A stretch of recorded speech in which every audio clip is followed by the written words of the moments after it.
Esse aqui é o norte da campanha eleitoral de Lula para 2026, pela reeleição.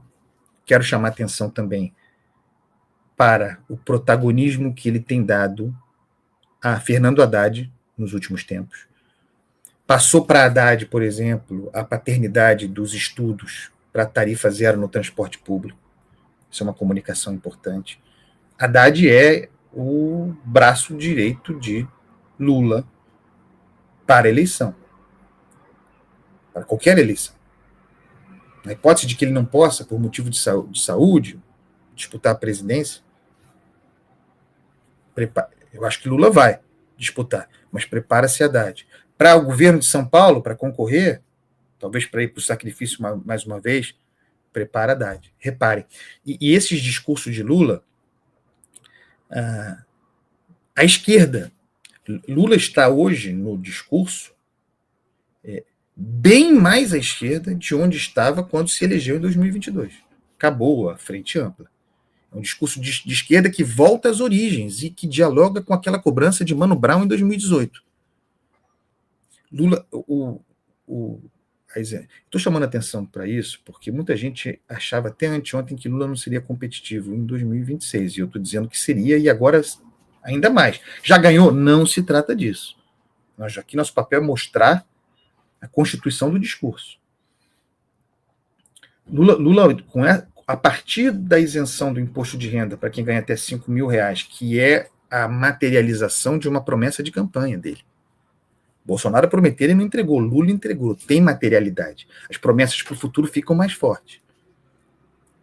E ele volta a falar com a sua base social histórica, da qual tinha se afastado, com a consciência de que não teria força competitiva suficiente se o discurso de 26 fosse o mesmo de 2022, que era o da salvação da democracia contra o diabo. Isso foi em 2022 e eficiente. Reuniu as Simone Tebet e Marina Silva, reuniu a ideia de frente ampla contra a ameaça bolsonarista. Bolsonaro está condenado, preso. Não dá para ficar em 2026 falando somente em defesa da democracia. Mesmo o discurso de soberania nacional, no embate com Donald Trump, também é pouco. Esse discurso aqui de Lula é o discurso forte para 2026. Muito forte. Não é pouco forte, não. Diz ele, o Congresso Nacional, olha aí, ele pode dizer isso, a imprensa que não, né? Quer dizer, pode falar o que quiser. O Congresso Nacional não derrotou o governo, derrotou o povo brasileiro. Pobres versus ricos, o combate à desigualdade, esse é o discurso dele. Estamos tentando diminuir um pouco a desigualdade nesse país, taxando os mais ricos para isentar os mais pobres. Esse é o discurso. E é influente. A partir da coisa concreta, com as promessas que tem, vocês vejam, reparem, procurem uma propaganda. Eu falei sobre ela ontem, li o texto dela ontem, ou parte do texto ontem. O discurso a propaganda do PT na televisão. É esse discurso aqui, de taxação muito eficiente, de taxação dos super ricos para isentar os mais pobres. Lembremos que há pouco tempo esse era o governo taxador da blusinha, da classe média, dos mais pobres. O governo taxador da blusinha virou aquele que isenta o mais pobre, a classe média, aquele que ganha até R$5 mil, de imposto de renda. É uma guinada tremenda em termos discursivos.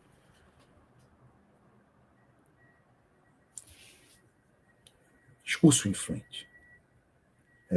Procurem essa propaganda do PT na televisão e a forma como ela encaixa esse discurso aqui. E nessa propaganda, isso que eu ia dizer, eles mencionam, eu falei que isso ia acontecer, eles mencionam já um novo tabu. Venceram o Josimar Vernia diz, continua sendo taxador. Claro que continua. Continua. O governo arrecadador precisa levantar dinheiro de qualquer maneira, mas nós estamos aqui, Josimar, falando do discurso, tá? A gente faz a crítica da prática aqui diariamente, mas eu estou falando do discurso, da constituição do discurso. E o discurso agora está...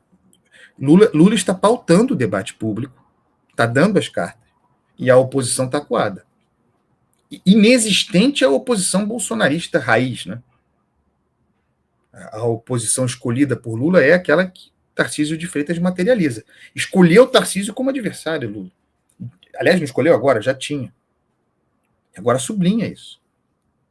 Nessa questão do IOF, da medida provisória, isso ficou muito claro. Eu dizia, a promessa, o programa, tarifa zero para os mais pobres do transporte público e a revisão, a mudança da escala 6x1. A revisão da escala 6x1 apareceu no programa de televisão, está no programa de televisão, nessa propaganda do PT na televisão. E isso faz as pessoas sonharem. Isso representaria... Ontem saiu uma pesquisa falando do IBGE sobre transporte público, né, o censo. E aí eu estava repercutindo e avaliando, lendo os números, assim, a notícia de que aqui no Rio, por exemplo, em algumas cidades da Baixada, o trabalhador leva 2 horas numa perna para ir ao trabalho, só na ida. 2 horas de casa até chegar no trabalho, sem contar a volta. Esse cara não vive, esse é o mundo real. Ele trabalha, fica no transporte público ruim, dorme um pouco e inicia um novo ciclo. Não tem tempo para si, para a família, para uma atividade física, para se alimentar bem, não tem. Quando alguém entrega a isenção para quem ganha até R$5.000, materializa o que era um tabu, uma promessa de campanha, ele fica habilitado a prometer novas coisas. E a promessa agora é a revisão da escala 6x1, que faz esse cara sonhar. Então é Lula voltando a pegar no pulso do trabalhador. Essa é a análise política, a partir do discurso. Andreas, mas você mesmo diz que o governo Lula é ruim. É um governo ruim, de pouquíssimas entregas, que não tinha identidade claramente posta, e que continua sendo um governo ruim, modesto, vai lá, mas que agora tem uma identidade e um discurso pronto. Enquanto a oposição inexiste. A oposição bolsonarista está lá, abraçada à anistia. Essa é a verdade. Aqui a gente faz análise política, análise do discurso, análise da informação. Isso significa que Lula vai ganhar a eleição de 2026? Não faço esse tipo de projeção. Não é o meu papel. O papel é projetar o cenário a partir da realidade conforme ela se apresenta. Mais de Lula. Ele se referia à inclusão que o seu governo promete. Ele disse: e é essa inclusão que faz com que as pessoas mais pobres subam um degrau na escala social. Fico muito triste porque ontem, quarta-feira, com a derrubada da medida provisória, o Congresso poderia ter aprovado para que os ricos pagassem mais impostos. E aí ele diz: ricos não querem pagar mais impostos. Pagar mais para que os pobres paguem menos. Esse é o discurso. Mais de Lula. Abro aspas.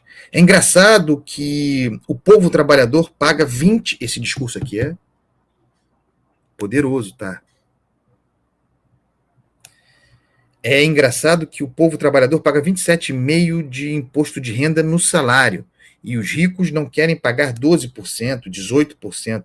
Eles acham que derrotaram o governo, mas derrotaram o povo brasileiro, a possibilidade de melhorar a qualidade da vida do povo. É dessa forma que o governo vai para o embate. E ontem, inaugurando uma fábrica de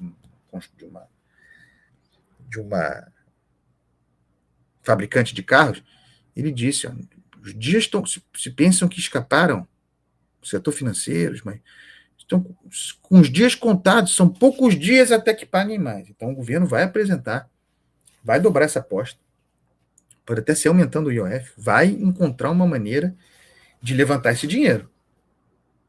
Não tem, escuta, Pedro Mastrange, não vai cortar gasto em 2025, não cortou em 2023.